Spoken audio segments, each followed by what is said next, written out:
Chairman চাচা, chairman চাচা বাসায় আছেন? চেয়ারম্যান চাচা। গুলিগুলো কি সুন্দর বেবি। তোমার নাম কি বাবু? কি করছো? শুভ। এই এই শয়তানের বাচ্চা বজ্জাত, তুই আমার পোলারে শুলি কেন? তুই আমার পোলারে শুলি কেন? কেন শুলি? খালাম্মা এমন করছেন কেন? আমি তো আর শুধু আদর করছিলাম। তোরে কি কইছি আদর করতে? তোর এই বাড়িতে নিষেধ, তুই কি লেগে আইলি? তুই আইলি আমার পোলাটারে শুলি। আল্লাহ গো আল্লাহ, কি করলো আল্লাহ? তুমি এটা কি করলা? এখন আমার পোলার কি হইব? তুই এটা কি করলি?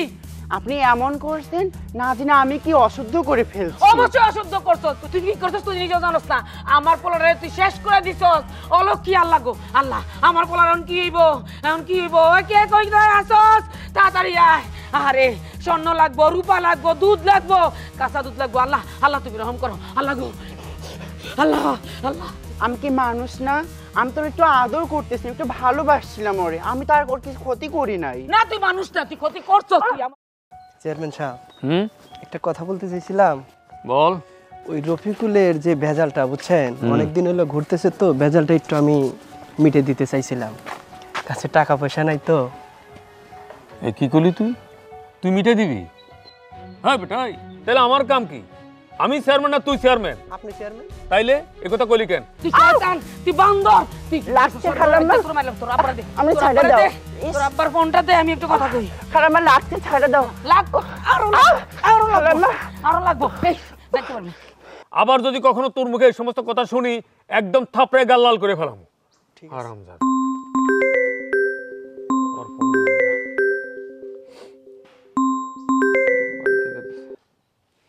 হ্যালো হ্যালো, হ্যাঁ বলো।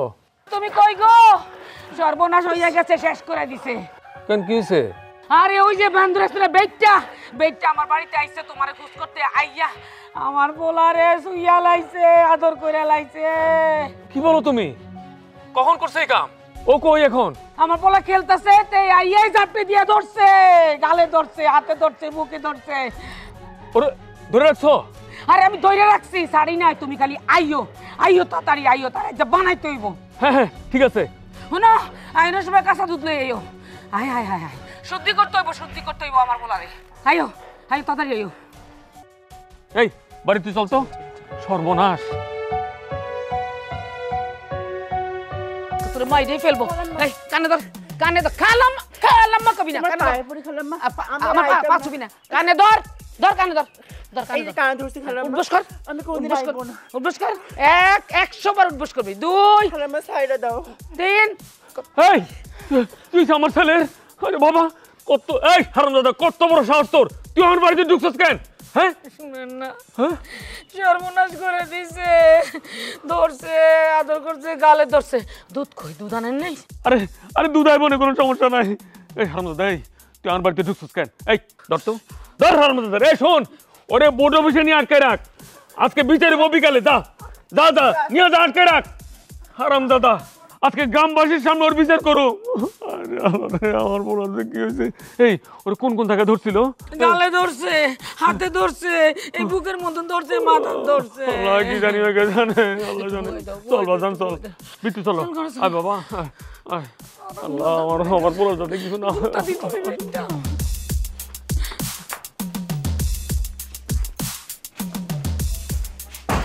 দেখেন, আজকে আপনাদের সবারই এখানে ডাকছি আমার একটা দুঃখের কথা বলার জন্য।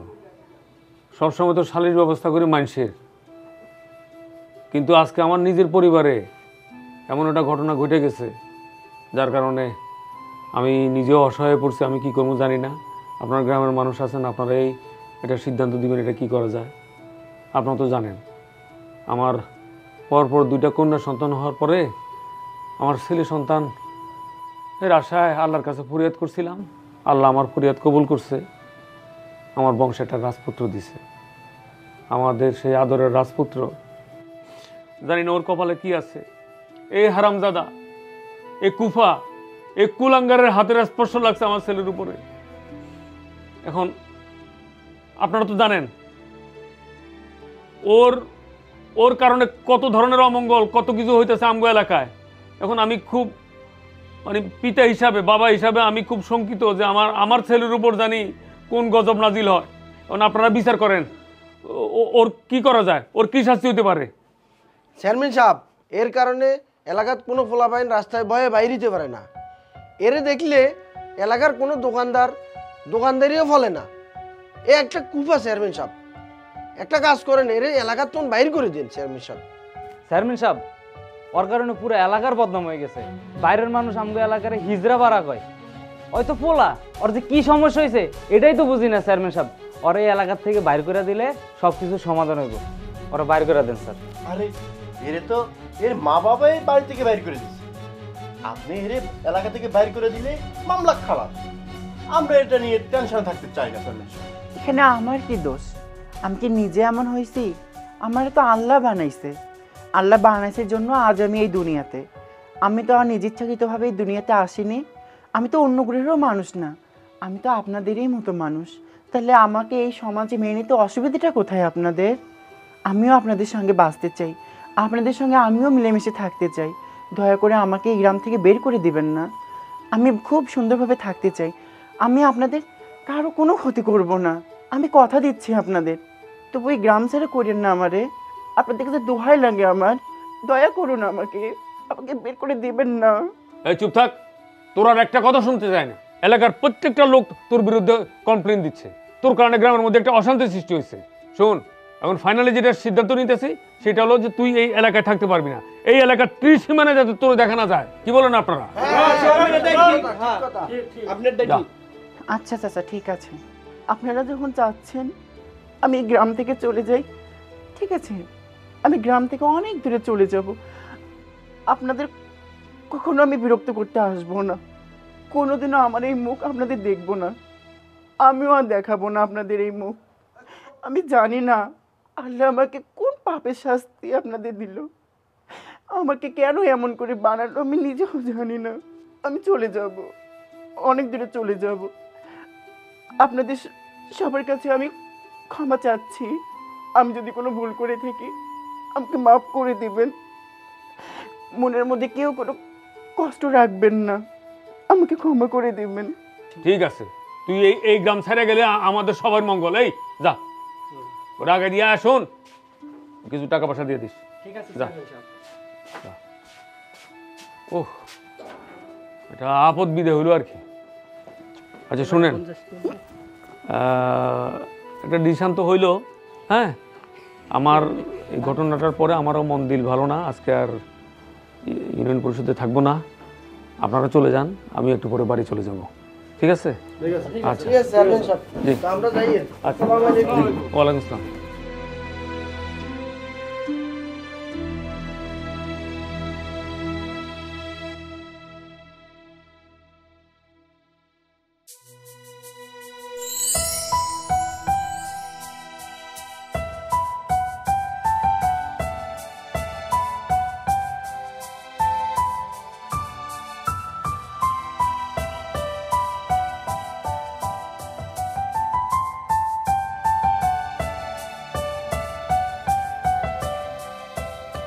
কি বুঝলেন ডাক্তার সাহেব?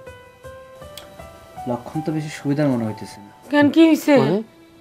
আমার মনে হয় কোনো একটা জটিল রোগ হয়েছে। আপনি একটা কাজ করেন, ওর হচ্ছে শহরে নিয়ে যান, বড় ডাক্তার দেখান। হ্যাঁ, তখন হচ্ছে আশা করি কিছু একটা হতে পারে। কারণ তার যে লক্ষণ দেখতেছি তাতে মনে হতেছে যে খুব একটা খারাপ রোগ হতে পারে আর কি। মানে কি কি হয়েছে? এখন আসলে কিছু বলা যাইতেছে না। আগে হচ্ছে টেস্ট করান, তখন রিপোর্টে যা আসে সেই হিসাবে ট্রিটমেন্ট করান। হ্যাঁ, রিপোর্টে যেটা ধরা পড়ে সেই হিসাবে ট্রিটমেন্ট করালে আশা করি সুস্থ হতে পারে। আপনি ওষুধ দিয়ে দেন না। দেখুন, যদি ওষুধ দেওয়ার মতো হতো তাহলে আমি ওষুধ দিয়ে দিতাম।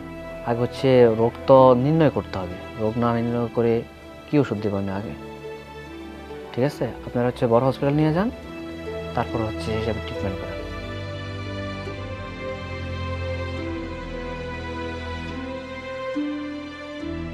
ঠিক আছে ডাক্তার সাহেব, আপনার সাথে দেখা করবো না। জি, আমি আসি। জি, জি, ওয়ালাইকুম আসসালাম।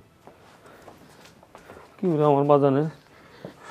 ওরে শোনো, তাড়াতাড়ি তাইলে সদরে যাওয়ার ব্যবস্থা করি, বুঝছো? শোনো না, হ্যাঁ, এই ডাক্তারের কথা আমার বিশ্বাস হইতেছে না। তুমি একটা কাজ করো, হুজুরে ডেকে নিয়ে এও, একটু ঝাড়িয়ে দিলে ঠিক হয়ে যাবো। আর দূরও কোন জমানে আছো তুমি?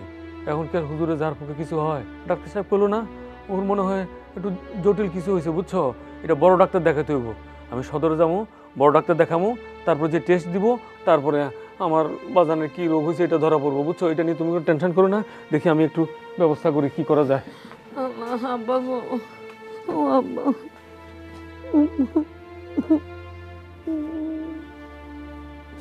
ওর আব্বার কি হয়েছে? আল্লাহ আল্লাহ, আমার পোলাটারে তুমি সুস্থ করে দাও। আজকে আপনাদের সবারই এখানে ডাকছি একটা বিশেষ কারণে। কারণ আমি এমন একজন মানুষের সাথে আপনাদের পরিচয় করাই দিব এখন, যদিও আপনারা সবাই তাকে চিনেন, কিন্তু তার এইরকম পরিচয় হয়তো আপনারা জানেন না। সে আমাদের শুধু গ্রামের না, সে আমাদের এই এলাকার গর্ব। এবং কি কারণে সেই ঘটনাটা আমি আপনাদেরকে খুলে বলি। এই যে আমার এই ছেলে, তার শরীরে হঠাৎ করে রক্তের কিছু সমস্যা দেখা দিচ্ছে, রক্ত স্বল্পতা, হিমোগ্লোবিন কমে যাওয়া, নানান কারণে ওর শরীরে রক্তের খুবই প্রয়োজন। মানে এই রক্ত না হলে পরে সে বাঁচবে না, ঠিক আছে? আমি আমাদের নাম বলবো না, এই এলাকার অনেকের কাছে গেছি রক্তের জন্য। অনেকে কিন্তু আমার ছেলের রক্তের গ্রুপের সাথে মিলে গেছে, কিন্তু তারা রক্ত দিতে চায় না। তাদের অনেকেরই ধারণা যে রক্ত দিলে ওই শরীর খারাপ হয়ে যায়, শরীর নষ্ট হয়ে যায়, স্বাস্থ্য ভালো থাকে না। কিন্তু আসলে তা না, রক্ত দিলে শরীর স্বাস্থ্য ভালো থাকে, নতুন করে আবার রক্তের সৃষ্টি হয়।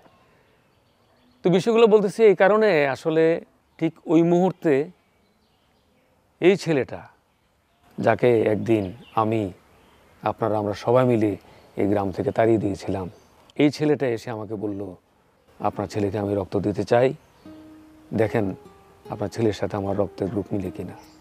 এবং আল্লাহর কি ইশারা, রক্তের গ্রুপ মিলে গেল এবং তার রক্তে আমার ছেলে আলহামদুলিল্লাহ সুস্থ হয়েছে।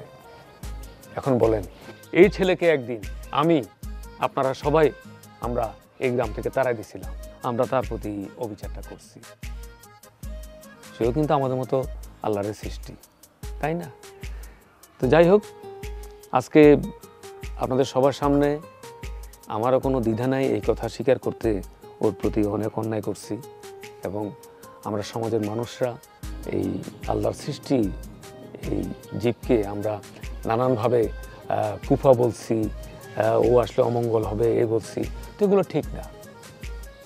তো আজকে আমি গর্ব করে বলি যে এই ছেলেটা আমাদের গ্রামের গর্ব। ঠিক স্যার, কি বলেন? আয় বাবা, তুই আমার কাছে যাও বাবা, এখানে বসো। এই পোলাটার মতো যারা সমাজে আছে, তারা আমগো সমাজের অভিশাপ না। বাবা মারা কিন্তু অভিশাপ মনে করে, কিন্তু অভিশাপ না, এরা হইলো আমগো আশীর্বাদ। ওরা তো নিজের ইচ্ছে দুনিয়াতে আয় নাই, মা বাপে জন্ম দিয়েছে, আল্লাহ পাঠাইছে, এই জন্য আইছে। তাইলে আমরা অবহেলা কেন করবো?